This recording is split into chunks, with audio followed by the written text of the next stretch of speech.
ইমামদেরকে যদি সুসংগঠিত করা যায় এবং ইমামরা যদি মানে অত্যন্ত সাহসিকতা দিয়ে বক্তব্য রাখেন, তাহলে এই দেশের পরিবর্তন অত্যন্ত তাড়াতাড়ি করা সম্ভব। ইসলামী কল্যাণ রাষ্ট্র বলতে আমরা কোন রাষ্ট্রকে বুঝি? যে রাষ্ট্রের সকল নাগরিকরা তাদের অধিকার পাবে এবং বিচার ব্যবস্থা যে রাষ্ট্রের ভালো হবে। মানে আমি ইসলামী রাষ্ট্র শুধু কল্যাণ রাষ্ট্র যদি বলি।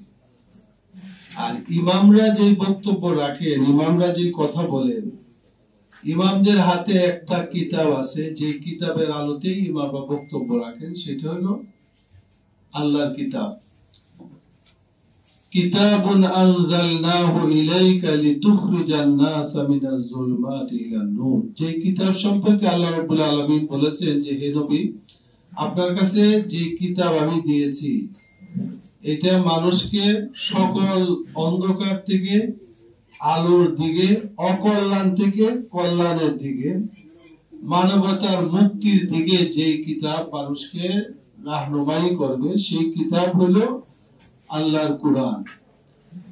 ইমামদের বক্তব্যের মেইন যে প্রত্যেক জুমায় তারা যে বক্তব্য রাখে, আমাদের বক্তারা বলেছেন যে এখানে একজন ব্যক্তি গঠন করা, ব্যক্তির চরিত্র সংশোধনের বক্তব্য রাখা হয়, সমাজের অস্থিরতা দূর করার জন্য বক্তব্য রাখা হয়, যে কিভাবে সমাজের অস্থিরতা যাতে না আসে, মানব কল্যাণের সকল দিক নিয়েই বক্তব্য রাখে।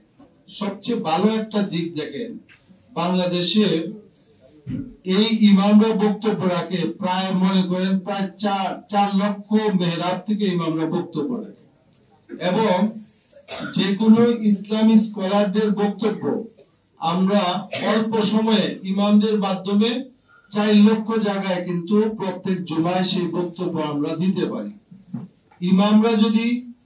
ইমামদেরকে যদি সুসংগঠিত করা যায় এবং ইমামরা যদি মানে অত্যন্ত সাহসিকতা দিয়ে বক্তব্য রাখেন, তাহলে এই দেশের পরিবর্তন অত্যন্ত তাড়াতাড়ি করা সম্ভব।